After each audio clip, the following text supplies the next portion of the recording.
Hopefully you all are seeing my command. Yeah, Yes. yeah. Perfect.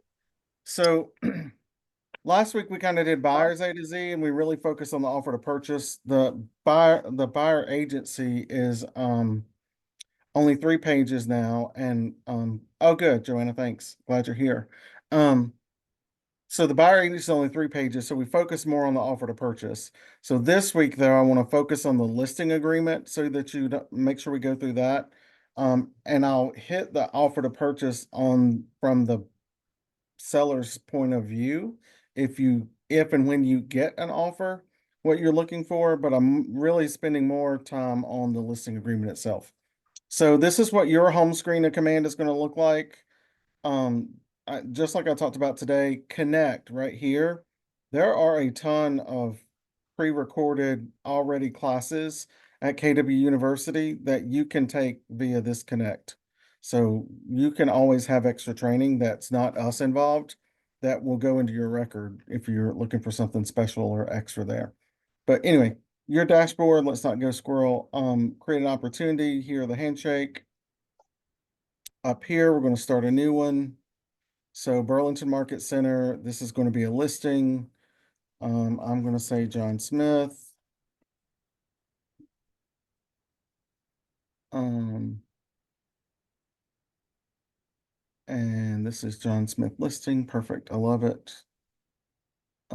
Commission rate. You have to enter something with the red asterisks. So I'm going to say 3.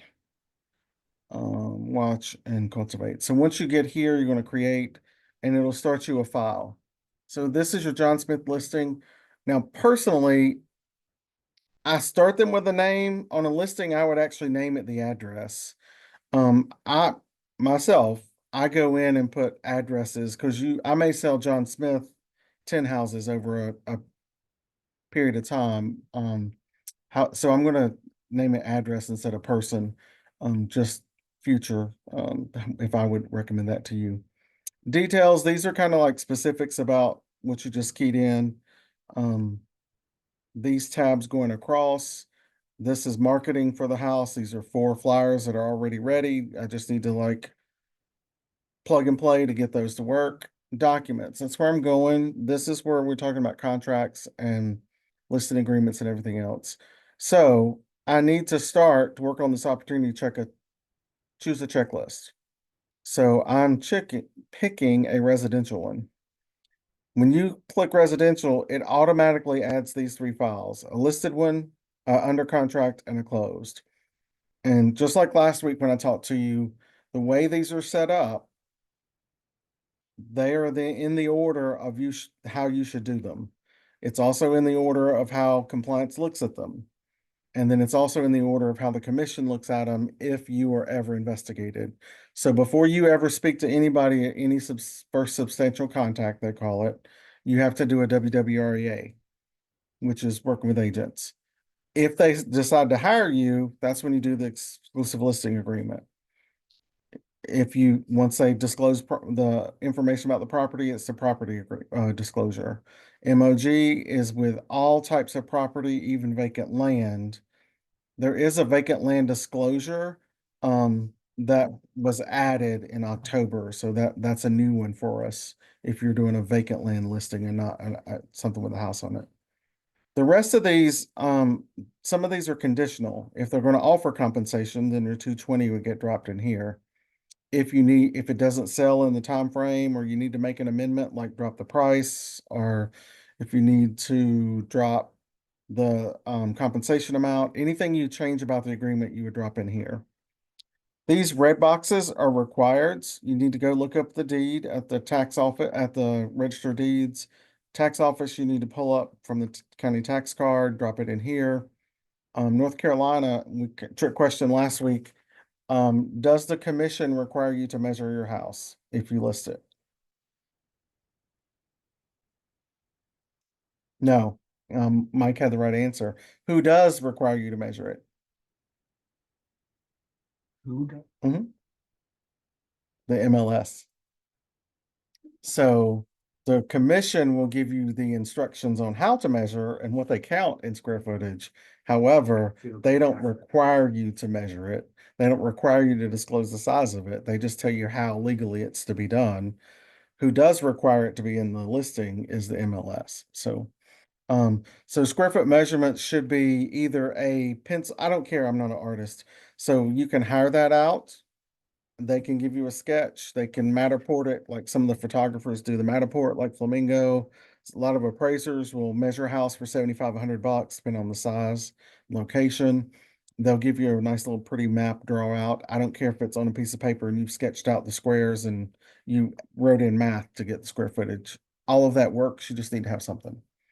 Flood zone. The reason we're asking for that, it asks you, is the house is in a flood zone? Do they carry flood insurance? Are there any other riparian things that are related to the lot or the land? So that's why we ask that you upload the flood map so that you know the answer to that question. Lead-based paint, only if it was before 78. Only if it's in a subdivision or has restrictions, you would upload that there. If there's an addendum, there is an HOA addendum, that's optional to disclose it, but it's also an offer to purchase. So either way, it's there. Short sale, should not be called a short sale. It should be called a long sale. If they have a POA, you run into that with air situations or, often with court ordered, you'll have a POA that you might have to upload. It's a partnership, well, septic, if it's not on public water sewer, plat survey, if someone passed away, all these are conditional. You may not, you may need these, you may not. So we will never force these on you unless if it's built before 78, then we're going to drop down to see that you got an LPV. So if it is in a HOA, we're going to look to see that you uploaded the deeds, the restrictions. So optional down here, it does ask you if you gave them a sample of the offer to purchase. And it also asks you, did you give them a sample of the pro services? Underline means you can click it and see one. So like here's the sample offer to purchase. So it's already there. You don't have to go find it if you need to share it with your sellers. Same thing for pro services. It asks you if you gave it to them. A lot of folks are like, why is the seller doing pro services? Well, does an attorney handle the documents for closing? Yes. Could they get an appraisal to price it before they go on the market? Could they get a survey? Could they get an HVAC fixed? Could they have some wood or pest infestation transfer over to the new owners? Yes. So that's why they would, if they carry flood insurance, all of these things could happen that they might hire during the transaction. Again, this is really to protect you within the next 3 years and the firm in case you have to produce these documents in future. Also, we've had clients just call back and say, hey, who did the closing for 123 Main Street? And we have no idea without going to look. This is a quick, fast, and a hurry spot we can find it. Um, so that is your listing side. And then we go into the under contract and it looks pretty much identical to the buy one. It's not going to ask you for different things. Both of these under contract folders are the same. The contract, the property disclosure, and the buyer signed MOG. The rest of this is conditional because there may not be a due diligence. There may not be an earnest money deposit. There may not be a warranty asked for. There may not be an FHA or VA. So if it doesn't ask for it in the contract, you're not going to need the rest of these attachments. So, and lastly, closed, we're asking for the final version of the pro services that doesn't say sample on it. And we ask you to upload your closing HUD or your Alta or your CD, and then the com check when it gets delivered to the office. So you're just going to upload those here. You do need to submit to the office to get paid. So those are 4 things to get you paid. If it's a referral, you drop that in here with the W-9 for tax documents. Some agents like to upload their closed MLS sheet, which is perfectly fine. So that's, again, we don't require these, but if you need them, that's why there's spots for them. So let's go to where you would get documents. You go to this upper right-hand corner where it says start a transaction. and log in. And this is where Handy Dandy Daniel got you all hooked up with DocuSign. So we said it was a listing agreement, right? So already in here, it's got these documents preloaded, which is the exclusive right to sell listing, the flow chart if it's an estate, property disclosure, MOG, working with agents. Here's a 2T offer to purchase, confirmation of comp, and then if you need to amend something. If you need to add more documents, you just go up here and add them in this little click button. So click add. And where do you want to get them from? If you want to get them from DocuSign forms, you just click DocuSign and it drops. These are libraries and forms that are out there for you. So North Carolina, if you want any North Carolina form, it's right there if you click in-car. 832 are some that are specific to us. One of the things we run across a little bit is like if you're doing a coming soon, that's where that file is right there. You need a coming soon if they want to do a week, 7-day coming soon. Also, if they don't want it advertised or put in the MLS and it's going to be an office exclusive, like they're selling it to the neighbor or you're going to sell it within another agent within the office, you would just make sure you have this one signed. So that's Dorifies or triangles, I mean triads, and then here is triangle Dorifies, same thing. So anytime you want to add a document, that's where you do it. So let's do a listing agreement.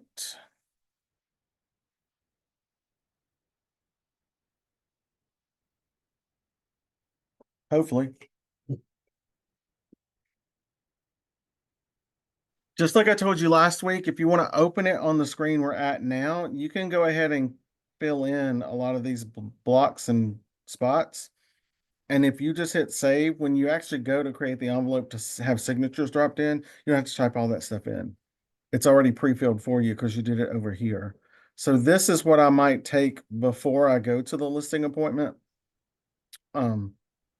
Is this pre-filled? The only thing I'm asking you not to go pre-filled with is the compensation amount. And the reason I say that is that was literally a specific part of the lawsuit where they said, oh, they showed up with paperwork that said 6% already, so I didn't think I had a choice. So if it's pre-filled and not handwritten or added in after the agreement is made, clients were saying, oh, I didn't know, so they inflated the price. So don't fill that one in until you know what it's going to be, and they agree to it.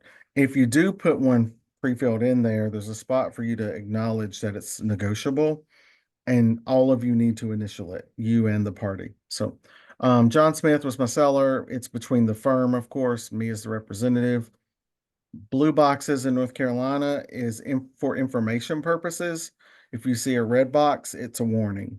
So blue box info, red is a warning. So the seller represents that as of this date, they're going to sell the property at this address. They received a copy of Working with Real Estate Agents. It actually asked, did they get one? And they reviewed it before with the firm. So every agreement in North Carolina has to have a start and a stop. You can't have an agreement with an open end. So this is the term of the agreement. The effective date is the date we sign it. So that you can check that box if you want. Or if it's the property is currently listed for someone with someone else at another firm and it's going to be listed, it expires on whatever date you key in. That expiration, you would key that in here if it's marketed with another firm and they approach you.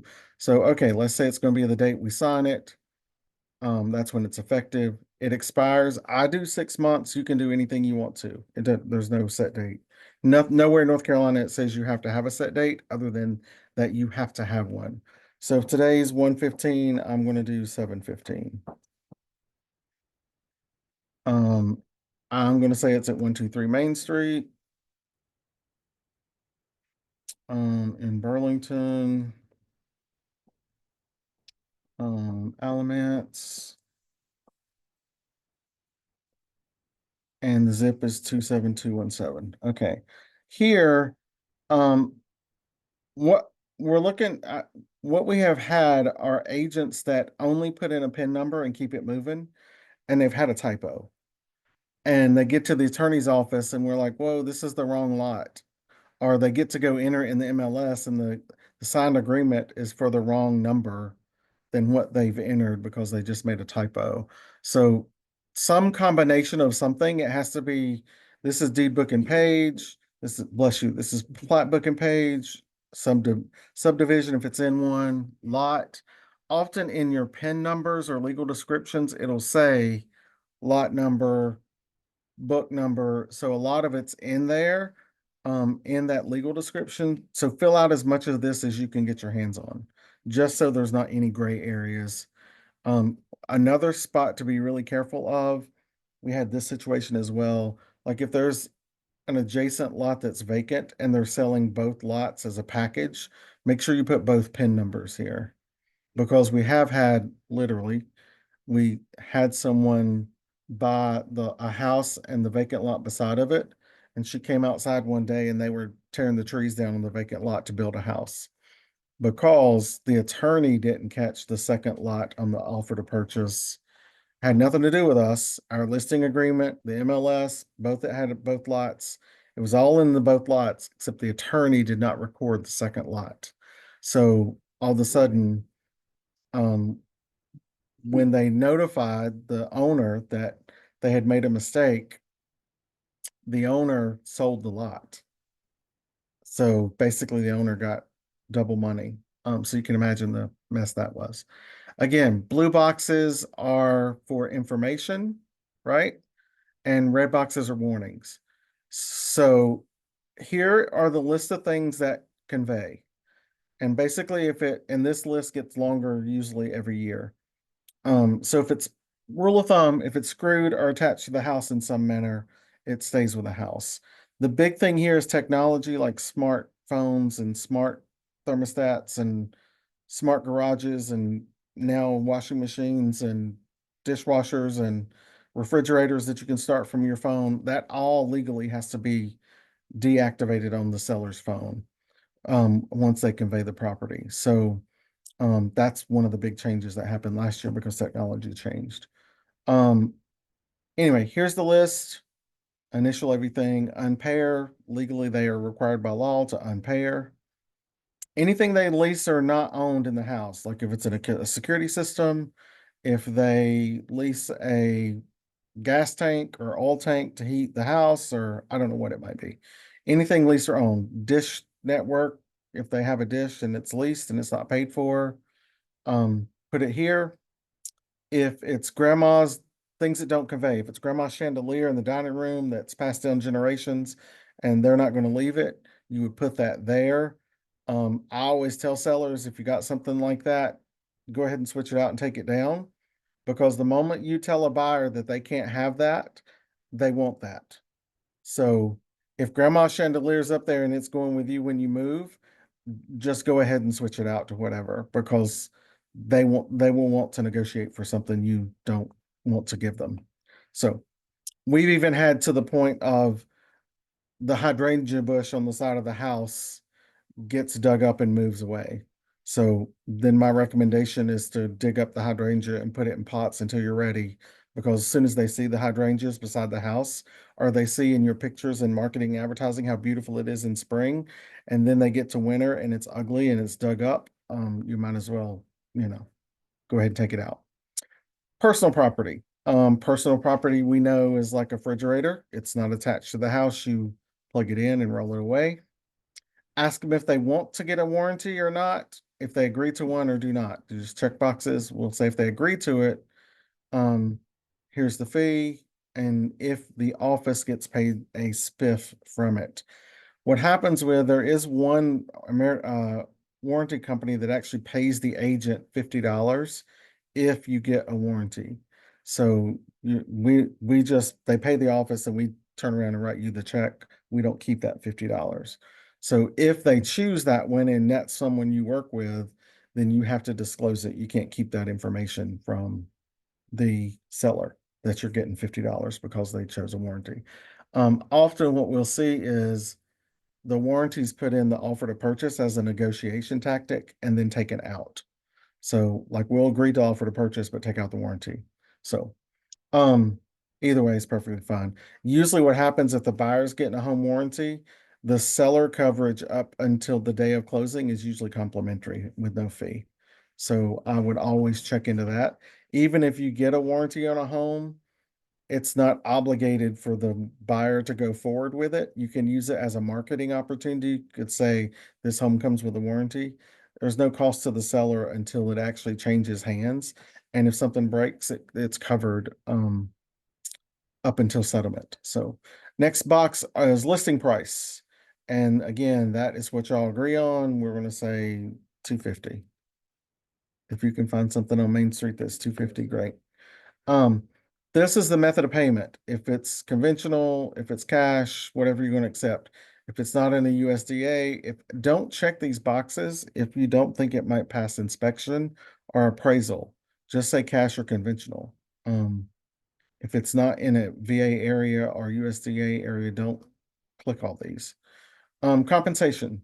So our office charges, our fee as an office is 10% on land, 6% on resales, and 5% new construction. The recommendation is that you split that 5 and 5, 3 and 3, 2.5, 2.5. Within 1 percentage point, agents can vary without any type of management or leadership involvement. So if you wanted to offer this at 5%, you do not have to call me and ask me. But if you wanted to offer 4.5, you need to call me. That's lower than 1 percentage point. 6 minus 1 is 5. So if you drop it lower than that, you have to call me. And the reason we need to know this, as soon as you hit save and this is signed, part of that feeds into the financials of the office. So the office is planning on accepting money. And if it's at a different percentage point that we're not expecting, then our office financials are not correct. So, and again, I'm rarely am I going to tell you no. Um, and again, all this is negotiable, but just know that's 10, 6, 5. Um, the other thing is, if you say 6 and you want to keep 3.5 and give them 2.5, if your seller says that's okay, that's okay. That's fine. Just know that the office fee is 10, 6, and 5. Here I always add if say if you get out and if we don't sell it within 45 days of the expiration date, if someone saw the property, and you can put any days you want to in here, it doesn't matter. You can put 0 days, you can put 30 days. It doesn't matter to me. But what you're saying to the seller is if someone buys your house within 30 days after our agreement expires, that saw the house during our agreement, I'm still owed compensation. What happens with that is, though, you as the agent have to follow up and read the rest of that paragraph. You have to provide the seller with a list of people who saw the house and when they saw it and what time was the appointment. So you have to do your part for that to be enforceable. Okay. Some people enforce it, some people don't. Most agents, realtors don't read. You've heard me say that. They don't bother to read the rest of the paragraph and say, oh, you owe me the fee. Well, if you didn't give them a list of folks that saw it, then they don't owe you a dime. Um, some folks do put in, and I'll cover that later, a marketing fee or early termination fee. That you can put that in there. It's perfectly fine. We don't, one way or the other, don't force that. It's up to you what you put in there. Initials, bottom of every page, of course, you as the agent and seller parties. Okay. This is, we don't cooperate with subagents. So you don't even bother filling out line 1. Line 2 is if they agree to cooperate with the other side. So if I've said 6% and we agree to 3.525, this is where I say the other side's going to get 2.5. And I put it right here. Or if this is a flat fee, say if often it happens with land. So instead of a percent, they'll do a flat fee. So I'll pay you $1,500 to sell it. And if you're going to share it with the other side, you put the dollar amount in. So you would put of a flat fee of 1,000 or whatever. It doesn't matter. You can do dollar amounts or you can do percents. Either way, it doesn't matter to us. This is where they initial that they understand that cooperating compensation to the other side is not required and you have no obligation to cooperate. I will say what North Carolina does say is if you have the expectation that we charge 6% and say you have a buyer that comes along that doesn't have an agent and you've said, okay, we're going to share 2.5 over here, right? So if they don't have an agent, you really agreed to the seller that yes, we're charging 6%, but you're going to accept 3.5. So North Carolina views that as you can't accept the whole 6% and just I do the whole transaction. You have to really accept the 3.5 you agreed to. Um, and if you say, look, I had to facilitate the whole transaction, but the seller, I'll do it for 4 and not the whole 6. That's perfectly fine. We just need to make that the numbers match. Does that make sense? Any questions on that? Some folks thought, oh, if there's not somebody on the side and I charge 6, I get all 6. No, not that way. So warning boxes in blue. Well, these are the things we promised to do. Try to find you a buyer, put it in the listing service, professional services you can hire, X, Y, and Z. Red warning, buyer letters, love letters we frown upon because they potentially can open up fair housing nightmares.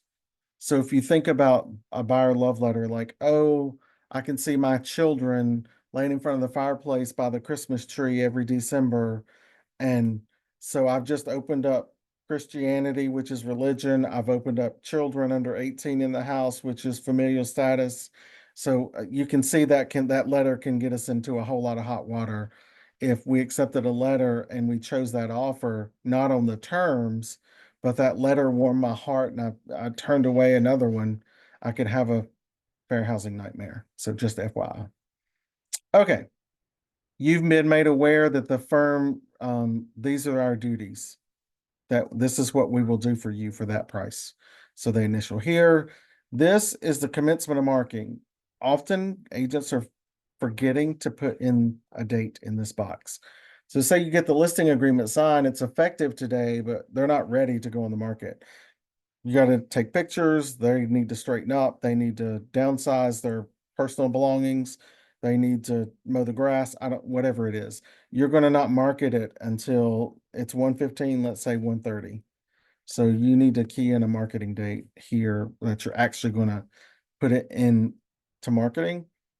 Just so you know, understand that commencement of marketing means a sign in the yard, a social media post, a um, talking about it in the office, sharing it with another office, texting any of your own clients.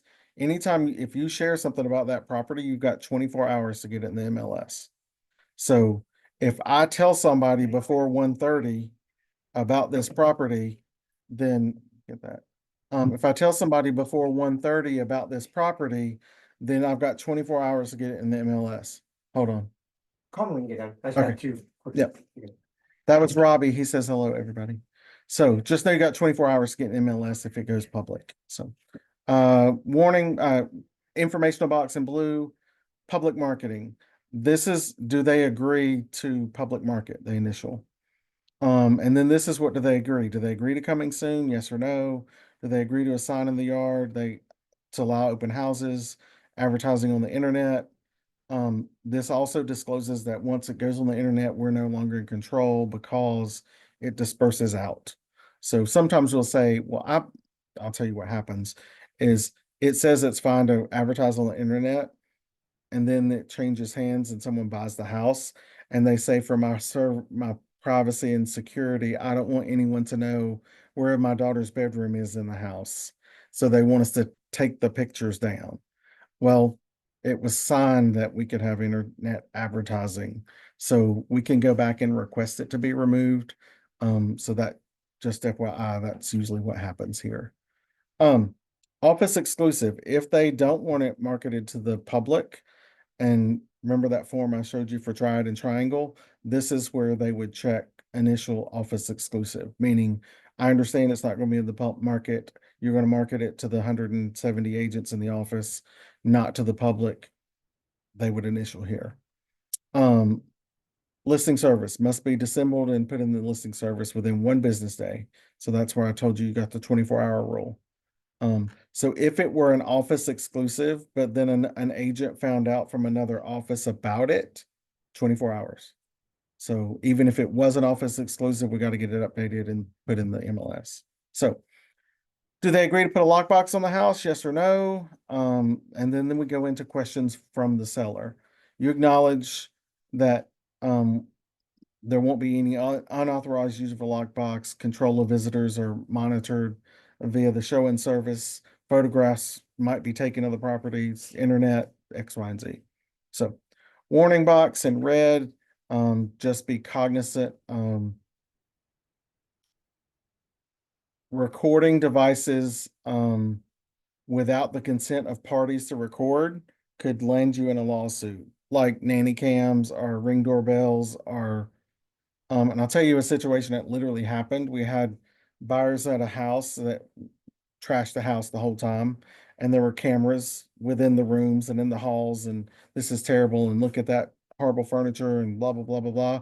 When they got outside of the parking lot, the seller was at the neighbor's house waiting for them to leave and watched and heard this entire conversation as they trashed the house and met them in the driveway. So you can imagine how that went, right? So just before, as a buyer's agent for 5 years, I say there could be cameras in the house. There could be a teddy bear with a cam. We don't know. There could be listening devices. Please do not say anything that you don't want the seller to hear. So that's what I say before I go in the house. And I might even say, hey, ring doorbell. They can see and hear us, just as a reminder. Earnest money and due diligence, just to say we do not hold earnest money and due diligence at our offices. Um, Due diligence, this is a new one this year. You can actually, it can be made to someone other than the seller. If you were, like if the seller didn't want to hold the DD and they wanted it paid to um, their child, if they want it put at the attorney's office, whatever, it doesn't matter. If it's made to someone else, you would put that in here and type in their name. If it is the seller, you just hit seller, it's going to be made to them. This is saying if they owned it for a year, less than a year, or they don't yet own the property. Here's what's going on here. If they owned it less than a year, usually you run into that with flippers and some types of loans. The owner had to have had it owned it for a certain amount of time. So, like for an FHA, they have to have, I think it's 6 months, they have to have owned it. So that means when the reason being is they can't just take a garbage property and flip it and throw it back out there, and just like make money hand over fist through the government loans. So that's why they're asking for safety of the public and loan industry that to have you owned it less than a year. Does not yet own it. I can make an offer on Michael's property, and he's accepted it. And we're going to close January 30. Let's say we close February 15th. I can also, if we have an agreement that it's going to be mine on February 15th, I can actually then market that property in the MLS with an agent for a different price, even if I think Michael got a low ball offer and I can get more for it. I would say I do not own it yet. And as long as the closing is after the date or on the same date of closing with Michael, it's a perfectly legal transaction. So FYI, we have had that like several times this year. Asked if they're in bankruptcy. If it's a manufactured home, they ask for the VIN number. And if it's been the title from the National Transportation Safety Board, NTSB. Owners Association, this is where you type that hoopla in, how much the cost is per month. Describe any known potential disputes pending or like if the association's going to take out like in my HOA, we're getting ready to dredge our lake. So there's going to be an assessment for every house for $500 additional. So if I sell my house before we get that assessment or it's paid, I need to put that in there as a disclosure, so I can't hide that $500 assessment that's coming. This is if you're a foreign person or not, we need to know. This is where it asks if you got that sample offer and if you got the sample of pro services. Remember that I talked to you about that earlier. Um, Flood hazard. That's why I ask you for the flood maps to be uploaded. If it's not in a flood, and do you have insurance? The seller's not currently maintaining flood insurance, so that's those answers. If it's not in a flood zone, once in a while, we had one literally this week. That's funny. We have this conversation today.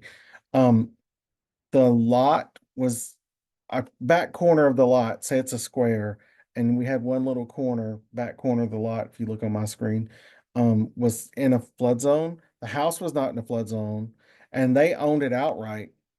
So they didn't have any flood insurance on it because they owned it. Well, someone was buying it with a loan, and the loan required flood insurance. And so they don't carry flood insurance because they own the house. Um, the loan, then the cost of the flood insurance was so expensive, they didn't qualify for the loan any longer.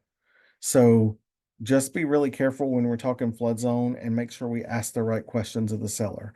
You know, if we see that it is in a flood zone, we need to make sure that we um, disclose that and understand. So yes, we can certainly send you completed forms. That's it. I just looked up and saw your question, Joanna. Termite, if you got a bond that transfers or not, and if there is, there's a cost to it. If there's a lien on the house currently, if you have a mortgage or if you've had a mechanic's lien for work, or all of that has to be remedied before you can transfer or produce clean title, they call it. Or in the case of some folks, not having clean title might mean that they didn't have the right documents from the last time it was closed, or the right signatures. And if it's not clean, then you can't transfer it to the new person. And we have to then, a couple of things. The last attorneys have to contact everybody that was involved in the last transaction and get it cleaned up. Or you have to sit before a judge and have them hear a case and hope that they rule in your favor to get clean title that you can transfer. So, that's that information. Um, Net proceeds. Is there a lease on the property? That means if, you know, like if I buy a house that's currently an Airbnb, are there future rents? Are there future rentals? Like if I was going to live in the house, but it was an Airbnb, well, I still have to observe those rentals that are upcoming. Or if there's a tenant in it, but I'm going to live in it, I still have to observe their lease until it ends. So that's why I ask if there's a lease or not on the house. And you also, the buyer has a right to ask for that lease. They don't have a right to ask for the, you can black out or white out some of the names on it, the specifics, but they have to understand the terms. So if you've had an FHA appraisal, actually Kyle and Malia covered this yesterday, it's 3 months. So if you have had an FHA appraisal, the appraisal attaches to the property for 3 months. So if we can't accept an FHA offer for more than that appraisal until that 3 months is up.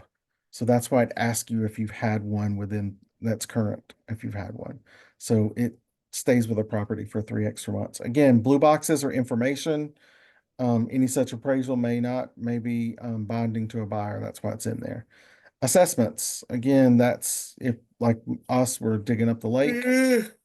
Um, Fuel tank, if it's got a fuel tank on the property and if they own it or not.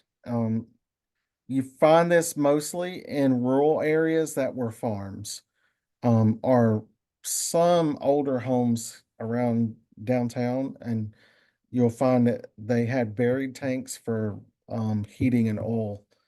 An oil source, most of them been abandoned at this point, but there's information about it. What happens is those tanks, the oil breaks down the component of the metal, and then the oil leaks into the sand and the earth. So then you gotta remedy that before you transfer the property. You can suck it all out and do a soil test and fill it up with foam or sand. So, that's how that goes. Informational boxes, off-site separate septic lot or boat slip or garage. Like if I'm in a condominium, but then we have parking in the parking lot and I own a garage, that's where that would be. Or if I'm in Lake McIntosh and I own a slip down by the lake, but my house is not by the lake, that's where that would go. So it will or will not include the following. Yeah. Hey, so this is a new one this year, government compliance. The seller warrants that the property is not in violation of any law, ordinance, permit, or government regulation, including to, not limited to, relating to building, stormwater, impervious surface, environmental protection, zoning, except for X. So if I had added a bathroom that's not permitted and it's not on record at the city because it's so old, the buyer can actually request that I have that remedied before they take possession of it. That's what this sentence is about. Also in the offer to purchase, there's a line about government compliance because, and permitting is in that part of government compliance. So this is where you say to the seller, hey, do you have anything that's out there that I don't know about that I can't find on permits that you added, that kind of thing. Because we need to, it's better to fix that stuff up front than an attorney find it later. If you're working with a reload company, again, warnings are in boxes, lead-based paint, information, additional terms and conditions. This would be where you would say a transaction fee of $3.95 if you had a closing coordinator, to be paid by seller. I've seen early termination fee of 1K to cover your cost of marketing and pictures and measuring and whatever else. I don't care what's in there, but if you don't put something in here, you can't ask for it. So, like we do have somebody that has a transaction coordinator that's $3.95. So she's not paying for this. The seller pays for it every listing she has. She says there's a $3.95 listing fee there. And again, that's up to you if you put in there. We don't care. This is where they initial if they're okay if the office is a dual agent or not. First line only means, can Keller Williams have two agents working on your behalf, buyer and seller? If they're okay with the office, are they okay with you, the agent? Yes or no? If they say does, don't do anything else. You're done. If they say does not, then they need to initial this right here. Initial, does not, initial. Or initial and does and nothing else. If they don't want two Keller Williams central agents at all, they initial here. Okay. So this is an either or question, dual or not. And if it's dual, you got to go down the cookie trail of asking questions. Termination, breach, wire fraud, big fat boxes, warning, telephone and wire fraud are rampant, y'all. We actually had a client wire $16,000 to the wrong place because someone had hijacked an email account. It looks like this is the whole agreement. This is North Carolina Real Estate publishes a Q&A brochures about lead-based paint and about home inspections and about all kinds of things. So then this is John Smith's information and my information as the agent, and then I save and close. So that's the listing agreement, kind of top to bottom. So do you have any questions about listing agreement specific? I know that was a lot, right? We got 52 minutes in and we just did listing agreement. So let's talk about property disclosure right quick. You do not fill this out for them. This is something they fill out. And again, realtors don't read. Clients don't either. So read these instructions and it's 6 pages long, and they initial owners, and then they just answer these questions. And you're going to send this to them, either yes, no, or no representation, meaning I don't know and nobody's here to tell me. But you, as the agent, don't fill this out. This is the client filling out the information about their property. Now, if they don't know what year it was built, you can say it was built in 85, or if you know that. But don't get into the leak and was there a roof something, and you don't answer that for them, okay?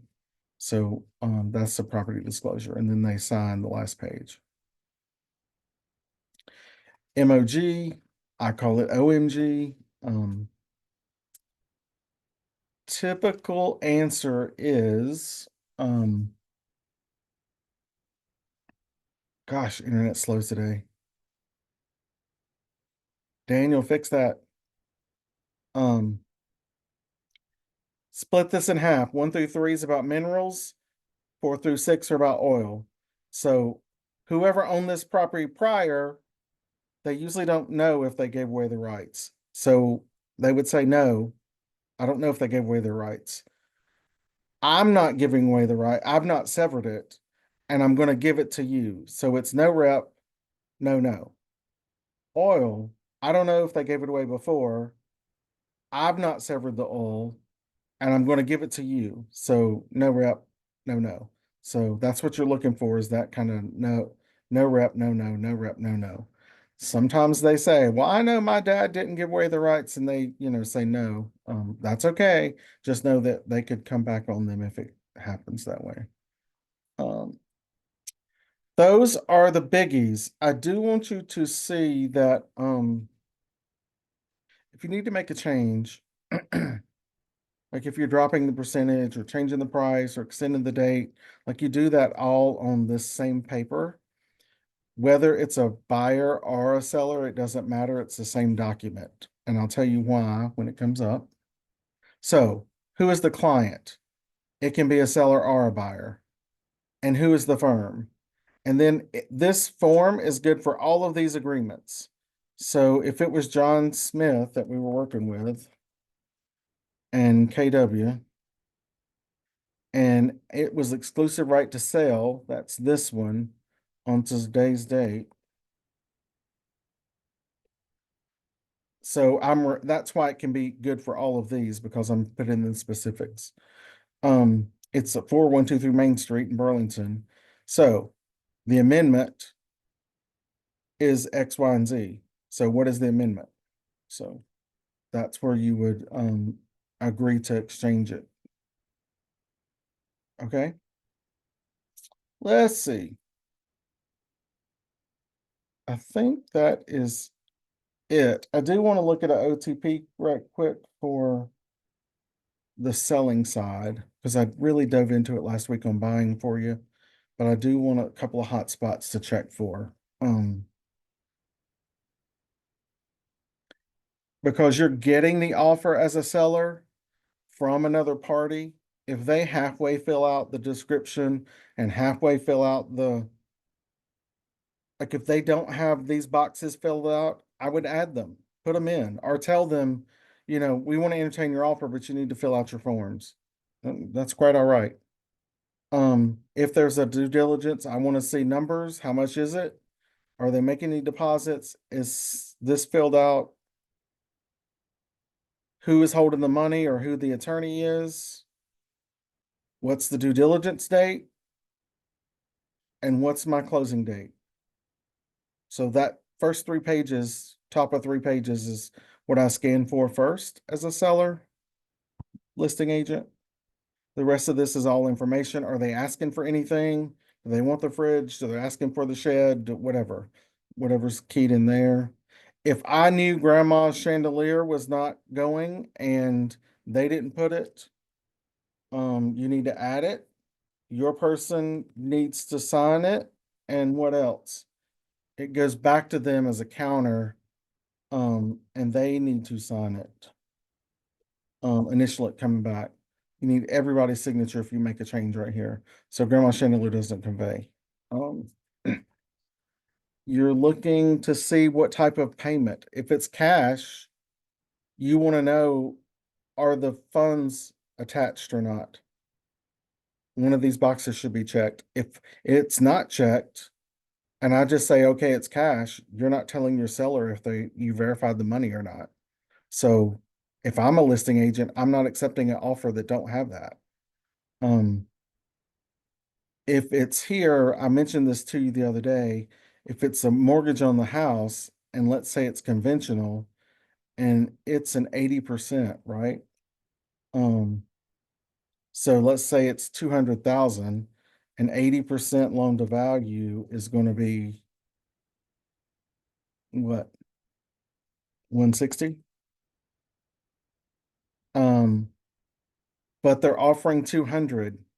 So where's the other $40,000 coming from?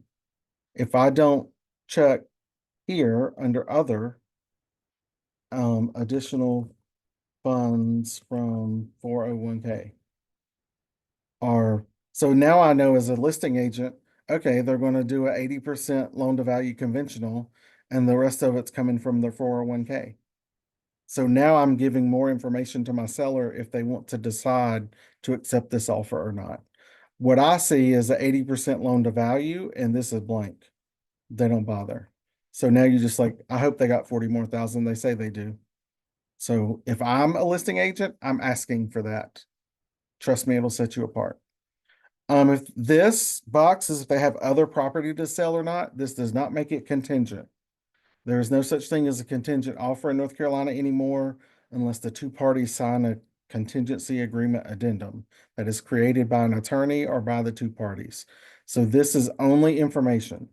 So you keying this in does not make it contingent. So if they do or don't have to sell a property, if they do, what's the address? And is it currently marketed? Is not under contract? Is it going to be marketed? And is it going to be listed? So these are just, again, information to say seller, they still have, this house is not, they got to market it. It's not even with an agent. They might not be able to close in 30 days. So that's just for information. So, who can we get a copy of this? Yeah. Oh, yeah. Joanne will be glad to. So, performance. Did they get your RPD and your MOG that you uploaded to the MLS? Did they send it back to you with the offer? Who's owned it for the amount? Have they owned it for a year? Have they not? Is it a lead-based paint house? Did they fill out the HOA stuff? Sometimes they do, sometimes they don't. If they don't, you need to key it in. Is there a fuel tank? Is there a lease? So I'm scanning this to make sure I'm protecting my client. Here, how to fill out the deed. This can be completely blank if the deed is not going to be different than whoever the buyers are listed on page 1. So at the top of page 1, this agreement is between a seller and a buyer, has nothing to do with agents. So if the deed is different from Mary John, but Mary John is buying it for her son, so Mary John is the buyer, but she wants it deeded to her son, then you would put her son's name here. So you could put Scott John. So she's the buyer, but the deed is really going in Scott's name. That's where you would put. This is where you put if they're asking for closing costs or concessions. What you would never put here is compensation. Do not put compensation anywhere on this paper. Nowhere. Please. Please, please, please. I had to send one back this week. If they ask for a home warranty or not. So I'm scanning this to make sure, taking care of my client. Is it a FHA? Is it additional provisions like repair the porch before we close or um I don't know, landscape the backyard or change the chandelier or whatever it is. I don't care. You can add those addendums here in the fill in the blanks. So this is not, which is the one I send it back for. This week said 220 compensation form attached. And I like to lost my lid. Um, I've taught that class 1,400 times since August, not to put it and not to accept it. And then who is buying it? Who's their information? and then is the information here correct or not? Often I will see you got an offer and all this side is filled out and they've just put your name over here. And then you submitted it and didn't bother filling it out either. So this is all blank on my side except your name. I will tell you, there were two KW offices. And it just said KW, KW. The attorney wrote one check. And it was two offices because the agents didn't put in their information. So it didn't say KW1 and KW Central with two different addresses and two different firm names. The agents were lazy. The BIC didn't check it. They didn't bother. And the attorney wrote one check because he said it's going to KW. What's the problem? So, all right, that's what I look for. Questions on 2T? Does this help? Yes. Y'all good? All minds, hearts at ease on this side? Anything else y'all want to talk about? I'm not going to go into all these extra pages and pieces and parts because that's what week 3 is. So I'm going to go into a 710 and a 715 and a 220 and a additional provisions and a lead-based paint. We're going to do all that next week. So this last week was buyers, this week is sellers, next week is all that other stuff. And then the 4th week is we'll meet in person down in the training room. So that's our setup. Buyers for week 1, sellers week 2, stuff week 3, person week 4. And that's the way it is for the rest of the year. So we may not cover forms because this is recorded, so we can just post it, put it on the page. Next month, week 1, we'll cover your concerns about buyers, or how do I start searching for buyers in the MLS? How do I start looking for houses? How do I narrow down? Like, we're going to go through working with a buyer on week 1 because we've got recorded offer to purchase and buying. We got recorded listing documents, seller docs. So you can just refer back to that as needed, but we're going to spend our time getting you guys in production and working.